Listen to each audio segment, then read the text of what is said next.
Nancy Guthrie, 84.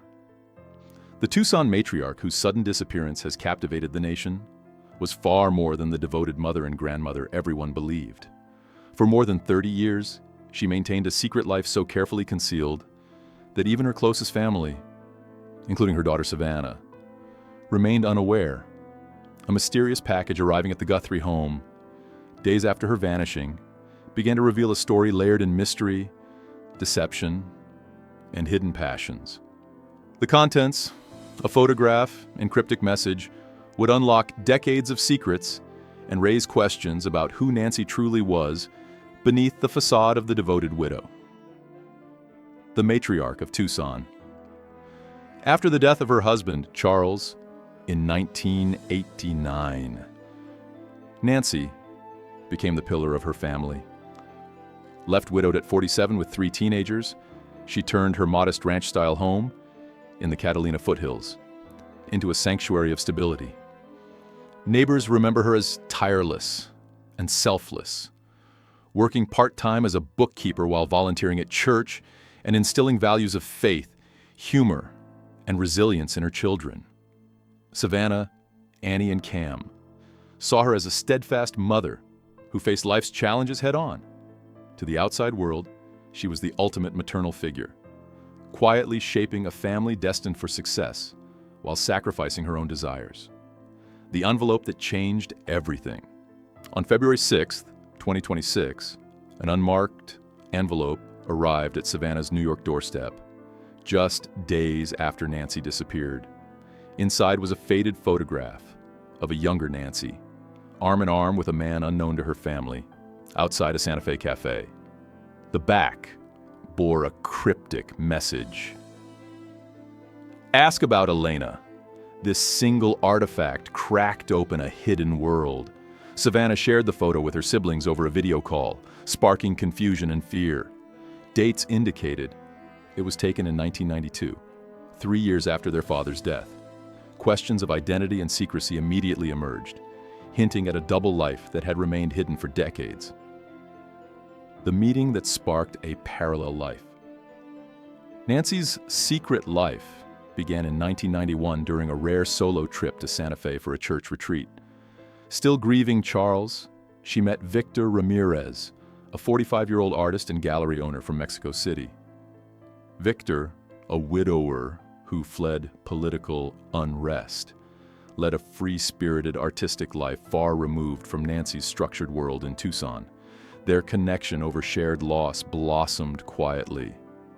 What began as friendship evolved into a romantic partnership, though Nancy buried the truth from her children. Weekend trips became escapes, allowing her to explore parts of herself long suppressed. Passions, emotions, and freedom she could never fully express in Tucson. Elena emerges. Victor, nicknamed Nancy Elena, after a character in a Mexican novel representing the vibrant, daring side of her personality. Under this alias, she helped run his gallery, organized exhibitions, and even painted herself, something she never dared attempt in Tucson.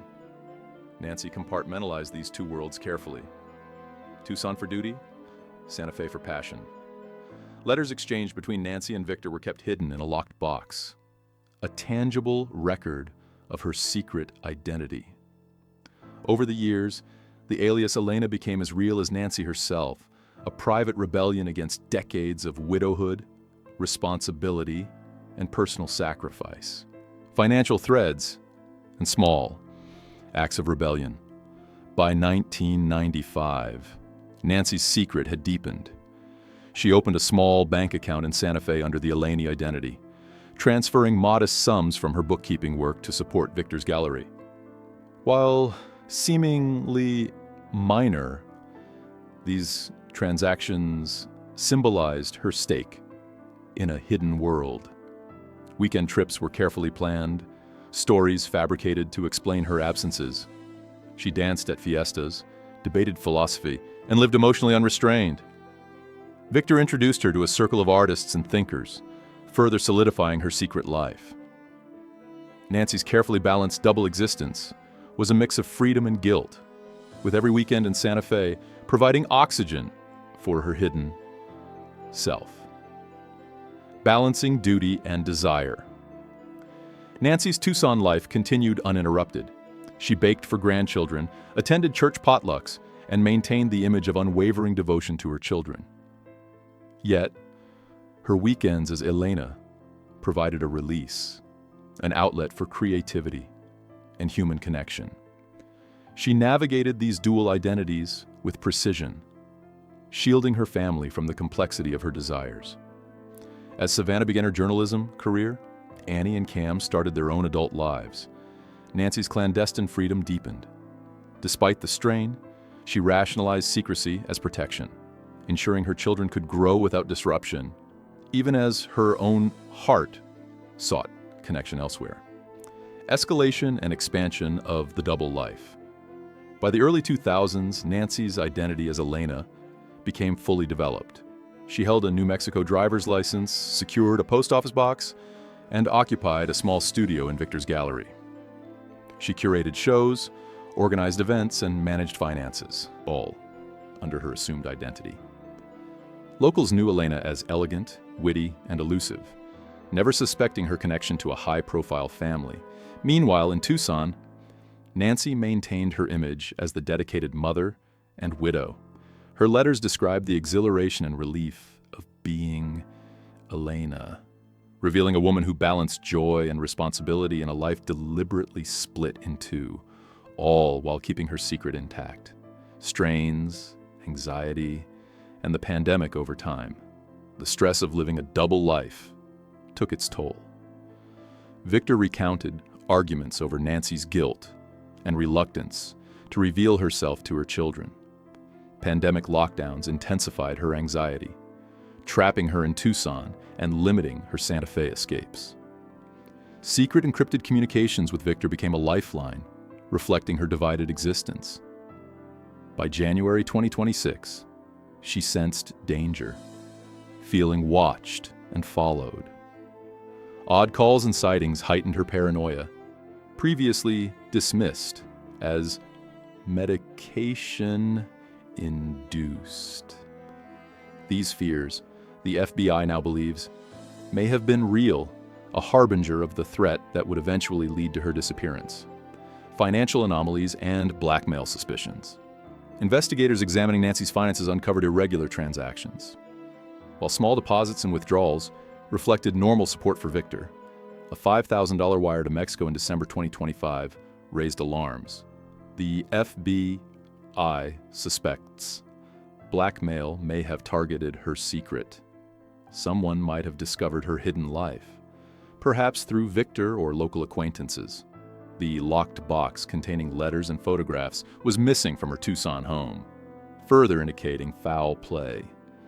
These clues suggest her disappearance was personal, possibly revenge or coercion rather than opportunistic. The careful dual life she cultivated for decades had suddenly become a dangerous liability. Family reactions and public shock. When the FBI shared Victor's full statement on February 9th, the family was blindsided. Savannah, typically composed, broke down upon learning of her mother's other life.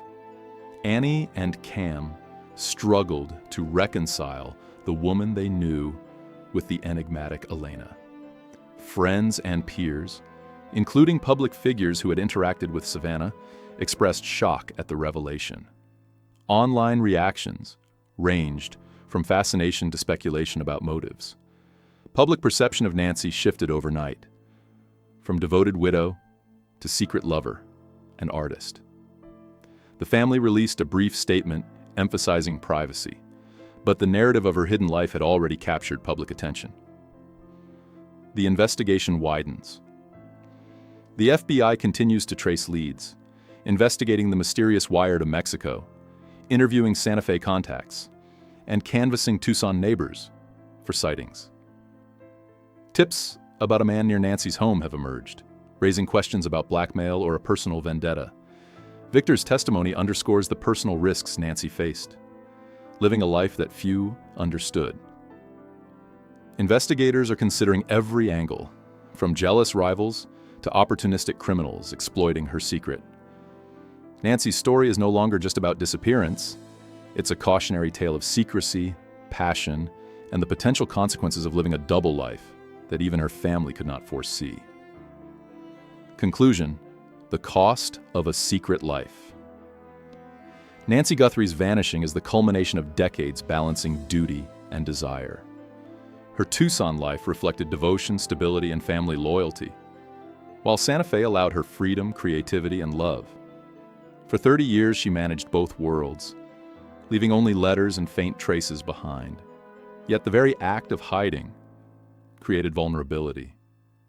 As the investigation continues, questions remain. Was she abducted, blackmailed, or did she leave to protect herself?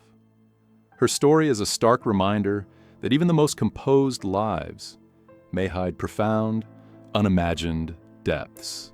Nancy's courage, rebellion, and secrecy will continue to fascinate for years to come.